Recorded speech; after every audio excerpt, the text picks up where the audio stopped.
I want you to picture a boy named Tommy. Okay. He was born in Virginia, December of 1856, and he came from this highly educated family. Right. So good background. Exactly. But Tommy had this secret that, like, deeply worried everyone around him. He couldn't read. Wow, really at all? Not at all. Despite going to special schools and, having literally all the support in the world, he just could not make sense of the letters on a page. And this lasted until he was 10 or 11 years old. That is pretty late to start reading. Yeah. And even when he finally made it to college, he struggled heavily through his coursework. I mean, if you were placing bets on his future back then, you'd probably say his chances for success were moderate at best. Right. On paper, he does not look like a genius. Not even a little bit. But the thing is, Tommy was actually Thomas Woodrow Wilson.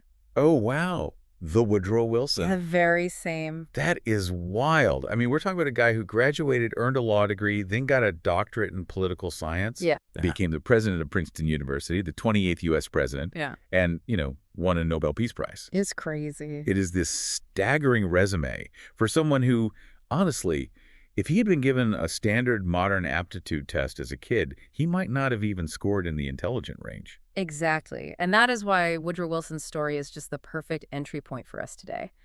Looking at this massive stack of sources for today's deep dive, the articles, your research notes, it makes you ask, what does Tommy's early struggle actually tell you about how we define and measure intelligence? It tells you we might be getting it completely wrong. Right. So today, our mission for this deep dive is to unpack the true nature of intelligence. We're going to explore how the whole concept was invented in the first place, the fiercely debated theories of how our brains actually process information, and then we're going to wade into the absolute minefield that is genetics versus environment. Oh, yeah. That is a big one. It really is. And finally, we'll look at whether emotional intelligence is like a real measurable scientific concept or if it's just a corporate buzzword. I love that roadmap because the core tension we have to navigate right from the start here, and you see this all over the sources, is that intelligence isn't a physical object. Right. You can't put it on a scale and weigh it. You can't measure it with a ruler. It is purely a psychological construct. Like it's something we just made up to describe a bunch of behaviors. Exactly. And how a society defines that invisible construct. It literally dictates everything. It decides which school programs you get placed into, your eligibility for military service, the jobs you can get. If you define it too narrowly, you are going to miss out on the Woodrow Wilsons of the world. So if it is just this invisible construct, how did we even start measuring it? Because the history in your notes is full of some, well, pretty wild early attempts. Oh, it's so weird. Yeah, I mean, Sir Francis Galton really stands out here. Late 19th century, right? He was actually Charles Darwin's cousin. Yes, he was. And he firmly believed intelligence was purely biological. He thought it was totally linked to exceptional sensory skills. So in 1884, he set up this massive, bustling experiment at the London Exhibition. People actually paid to do this, right? Yeah, they paid him. He had over 9,000 people come through his lab there. And he measured their reaction times, their visual acuity, and he literally took calipers, like physical metal calipers, to measure the size of their heads. Because he fully believed that smarter people simply had bigger skulls. Exactly. The bigger the head, the bigger the brain, the smarter the guy. Which is just entirely false. To his great disappointment, Galton found zero correlation. Not at all. None. The eminent British scientists who came through, they couldn't be distinguished from totally ordinary citizens based on head size or, how fast they push a button. It was a complete scientific dead end. So when did we actually figure out a way to measure it that worked? The real breakthrough happened just a few years later over in France with a guy named Alfred Binet. So in 1881, the French government did something huge. They made public school attendance compulsory. Meaning everybody had to go. Right. Suddenly, you have this massive influx of children from all sorts of backgrounds entering the school system. And the teachers were just completely overwhelmed. Yeah, I can imagine. They desperately needed a practical way to identify the kids who were struggling so they could get them extra help rather than just punishing them for falling behind, which is what they used to do. So Binet wasn't trying to prove some grand theory of, biological superiority like Galton was. No, not at all. He was just trying to build a functional sorting hat for the classroom. That is a perfect way to put it, a sorting hat. Binet assumed that intelligence should be measured by tasks that require actual reasoning and problem solving, not just how fast you react to a sound. Right. So in 1905, He and Theophile Simon developed this scale of test items, things like following simple commands, naming objects, or solving basic logic puzzles. And the questions got progressively harder. And this is where that term comes in, right? Mental age. Yes, exactly. This was an incredibly important concept. Basically, if a struggling 10-year-old child could only pass the reasoning tests that a typical 7-year-old could pass, their mental age was deemed lower than their chronological age. Okay, I totally get the mental age concept as a tool for, a teacher trying to help a kid, but how do we get from a helpful diagnostic tool in France to the highly pressurized, standardized IQ score that everyone just obsesses over today? Well, that happens when the concept crosses the Atlantic and lands at Stanford University. Of course. A psychologist there named Louis Terman adapted Binet's work into what we now know as the famous Stanford-Binet intelligence scale. And he borrowed a mathematical formula from a German psychologist to create the IQ, or intelligence quotient. And the original formula was like purely mechanical. Very mechanical. Yeah. You literally take the child's mental age, you divide it by their chronological age, you multiply that number by 100. So if a 10-year-old has the mental age of a 10-year-old, 10 divided by 10 is 1. Right. Times 100 equals an IQ of 100. Exactly. And that becomes the baseline average. That feels a lot like running a software benchmark test on a computer. How do you mean? Like it tells you how fast the processor can run a very specific set of math equations on, say, a Tuesday afternoon. But it doesn't really tell you how useful that computer is going to be out in the real world. Like, can it design a graphic? Can you write a novel on it? Can it run a country? That is a really great analogy.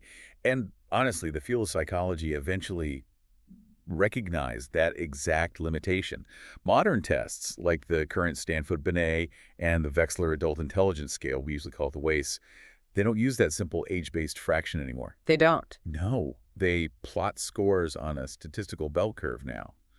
And rather than just giving one general score, they test very specific cognitive domains. Like what kind of domains? Things like your verbal comprehension, how well you recognize visual patterns, and your working memory. Okay, so those modern subtests, they sound really great for figuring out if someone is going to ace a structured college exam. They are very good for that, yes. But again, going back to Tommy Woodrow Wilson, struggled heavily in college and still became a Nobel laureate. So there seems to be this massive disconnect between passing an analytical test and actually succeeding in real life. Which brings us perfectly to the massive, ongoing debate in your sources. Is human intelligence one massive single engine that powers everything you do?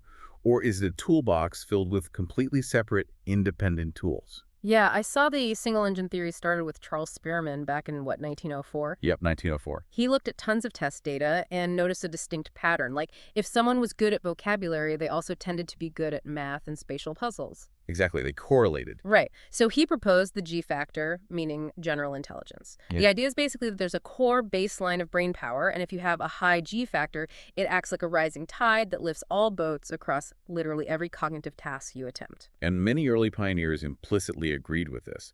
They viewed intelligence as this global capacity to just act purposefully and think rationally across the board. But here's where it gets really interesting, because then you have Howard Gardner's theory of multiple intelligences, which just completely rejects that single G factor. Oh, completely. Gardner went in a totally different direction. Yeah, he looked at different cultures and basically argued that being a successful farmer or a shaman or a dancer requires immense cognitive ability that standard IQ tests simply ignore. Right.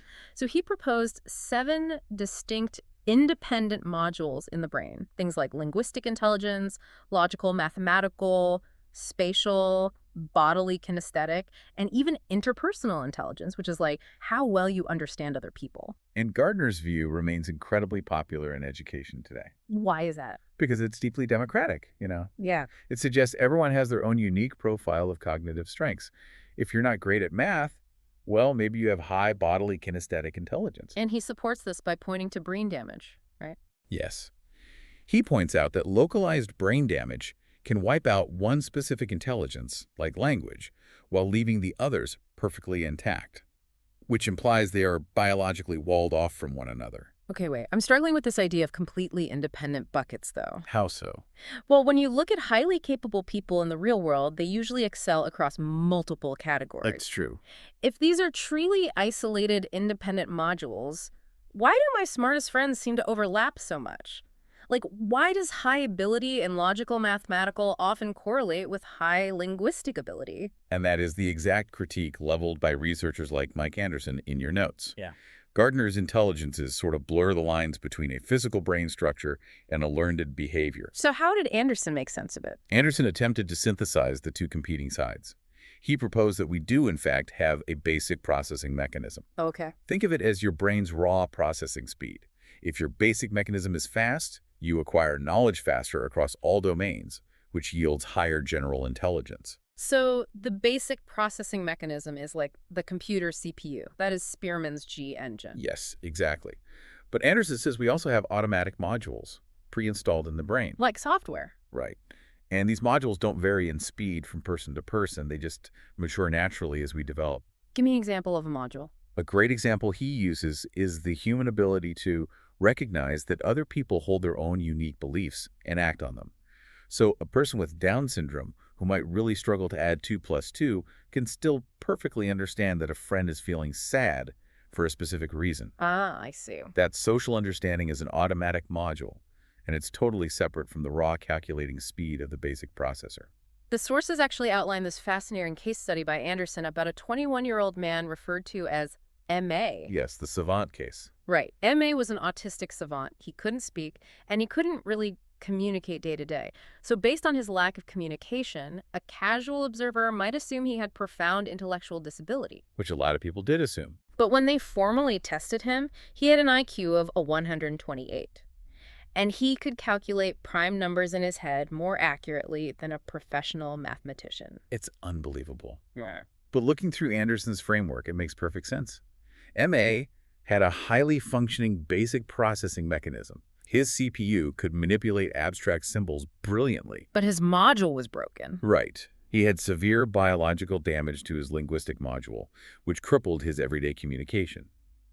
It proves that functional human intelligence requires both the raw processor and the specialized software modules to work harmoniously together. You know, the theory that gives the most practical takeaway for everyday life out of all these sources comes from Robert Sternberg. The triarchic theory. Yeah. He breaks intelligence down into 3 pillars that we actually use. Analytical, which is your classic book smarts. Creative, which is adapting to novel situations. And practical, which is basically street smarts. Right. Imagine you're hosting a dinner party. Analytical intelligence is calculating the cooking time so everything finishes at once. You know, the turkey, the sides, everything is ready at 7 p.m. Okay, but then creative intelligence kicks in when you realize you're missing a critical ingredient, like, say, eggs. Right. Panic sets in. Exactly. And you have to invent a substitute on the fly based on whatever's hiding in the back of your pantry. That's where the 3rd pillar, practical intelligence, kicks in. When your guests text you that they are going to be an hour late, you have to figure out how to adjust the timeline, stall the cooking, and manage the social dynamics so the whole night isn't just ruined. You really need all 3 to actually succeed. And if practical intelligence is all about adapting to our surrounding environment, it raises a massive chicken or egg question found throughout your research. Oh boy, here we go. How much of that cognitive adaptability is baked into our DNA at birth, and how much is shaped by the environment we are trying to adapt to? The nature versus nurture minefield. It is a minefield, primarily because the scientific term heritability is just wildly misunderstood by the public. Well, when behavioral scientists say that the heritability of intelligence is estimated between 60 and 80%, people often think that means 80% of their own personal intelligence comes directly from their parents and 20% comes from their schooling. But the sources are absolutely adamant that this is completely false. It is entirely false. Heritability refers exclusively to a population, never an individual. Okay, break that down for me. It is the percentage of variance, meaning the statistical differences in scores, within a specific group that can be accounted for by genetic differences. Right. We know this largely from studies on identical twins, like the really famous Minnesota study of twins reared apart. Oh, where they find twins separated at birth. Exactly. Even when identical twins are raised in completely different towns by different families, their IQ scores are remarkably similar. They correlate much higher than non-identical siblings do. So what does this all actually mean for the listener? Because if you hear a statistic like, you know, IQ is up to 80% heritable, the really dangerous logical leap is to say, Well, it's all predetermined in our DNA. Why should we bother funding early intervention schools or trying to improve our own minds? And that exact logical fallacy gets weaponized in social policy debates all the time. Right. But researchers Isink and Kamen have this brilliant analogy that breaks down exactly why that thinking is flawed. It's called the cornfield analogy. Okay, I love a good analogy. Imagine you have a sack of incredibly diverse corn seeds. You take half the sack and you plant it in field A, which is full of rich, fertile, well-watered soil. Sounds nice. Then you take the other half of the sack and plant it in field B, which is barren, rocky, nutrient-depleted soil. But the genetics of the seeds tossed into both fields are totally identical. Exactly identical. Now watch them grow.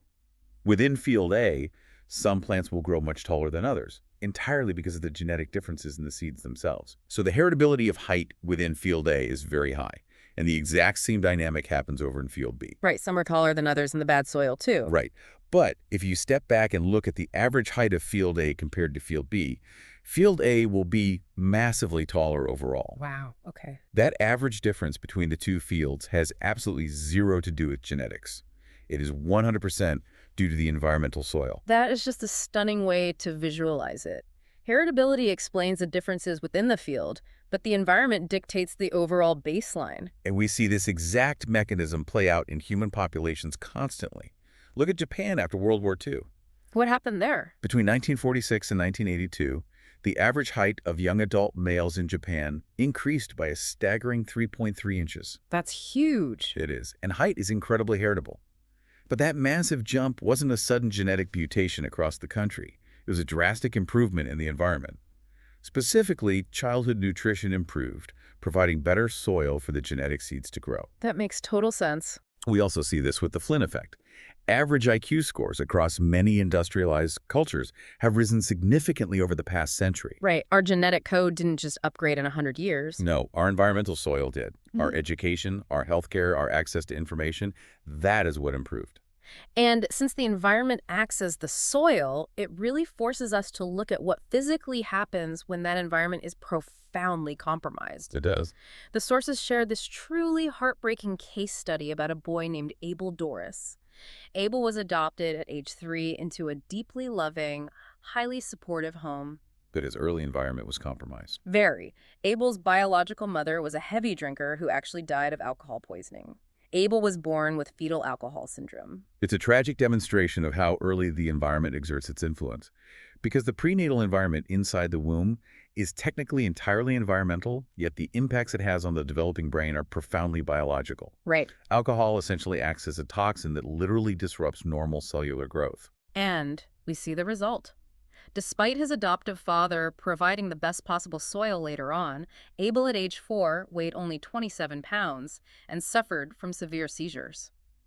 When he entered school, his brain simply could not form the connections needed to learn to add or even just identify basic colors. That's so sad. His IQ permanently capped in the mid-60s.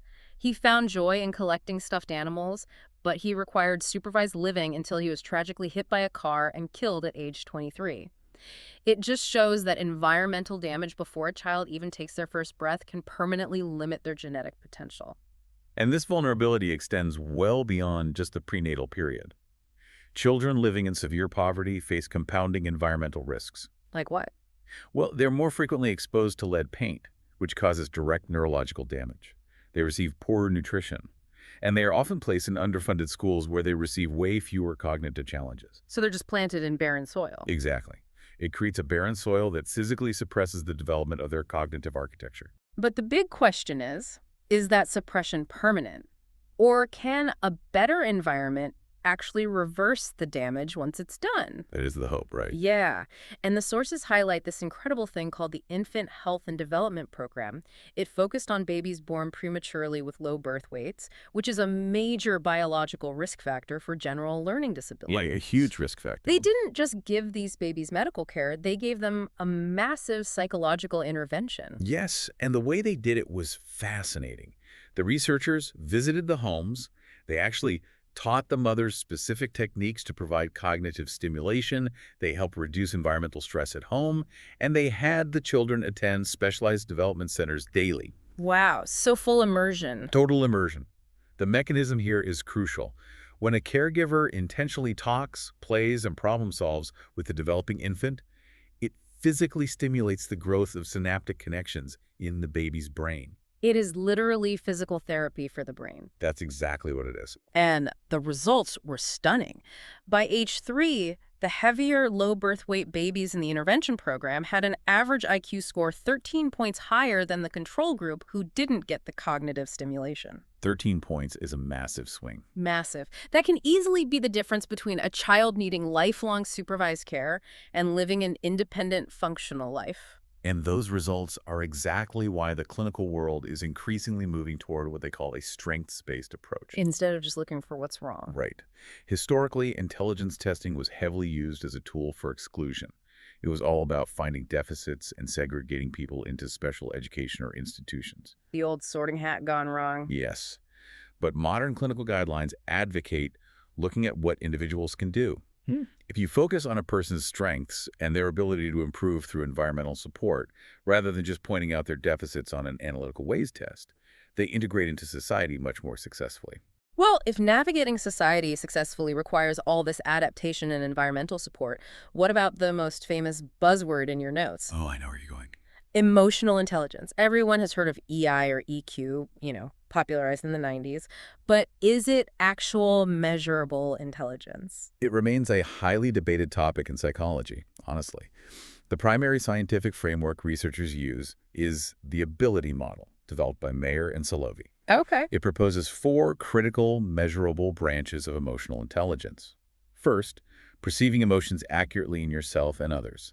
So, can you read a room? Right. Second, using emotions to facilitate thinking, like knowing how your current mood should impact a major decision. Third, understanding emotional meanings and recognizing how emotions transition over time. The sources actually give a great, relatable example of this third branch. Oh yeah, the college exam one. Right. So if you are staying up late every single night cramming for college exams, you might start feeling really lethargic, unmotivated, and just sad. Sure, totally normal. But if you lack emotional understanding, you might incorrectly attribute that sadness to, like, pursuing the wrong major and you drop out, when biologically you are just severely sleep deprived. Exactly. And the fourth branch is managing emotions, basically regulating them appropriately without overly suppressing them.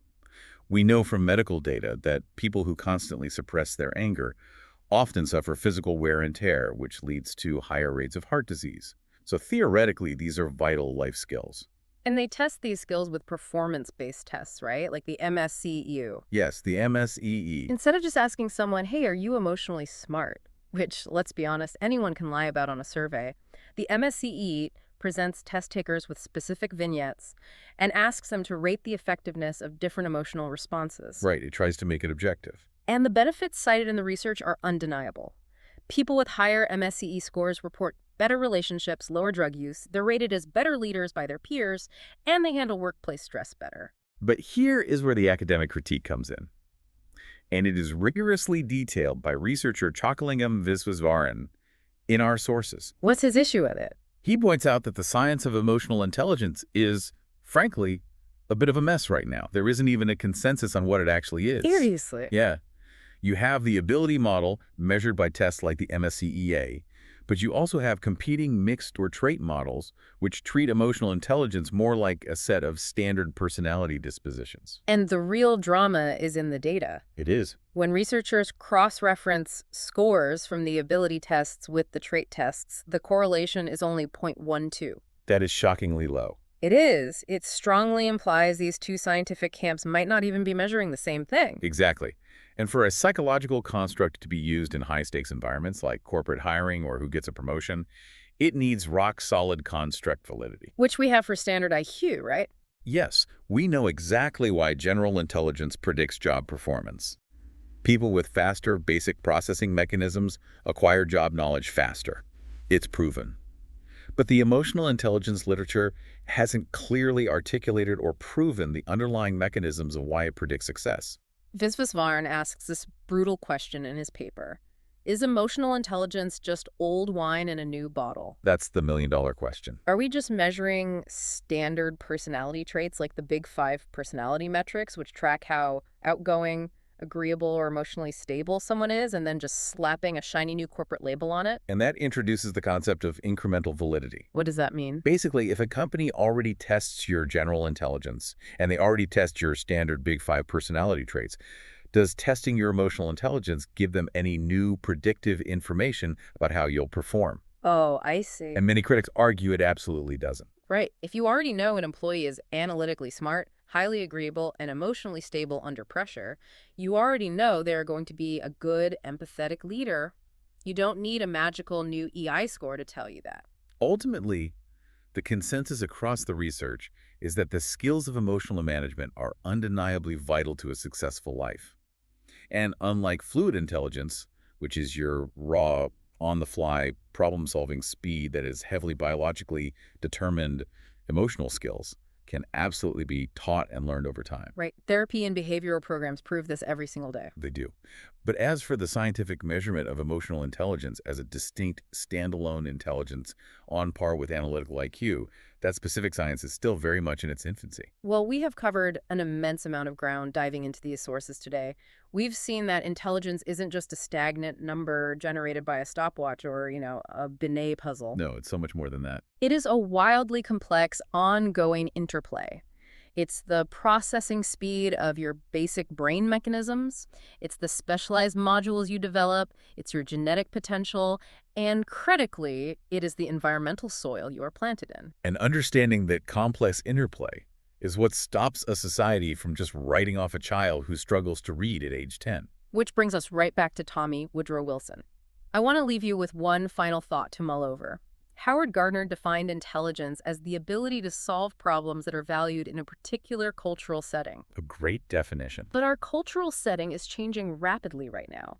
As artificial intelligence takes over more and more of the analytical and mathematical tasks that traditional IQ tests measure, how will our culture's definition of human intelligence change in the next decade? When our computers possess perfect analytical intelligence, will our emotional and practical adaptability suddenly become the only human metrics that matter?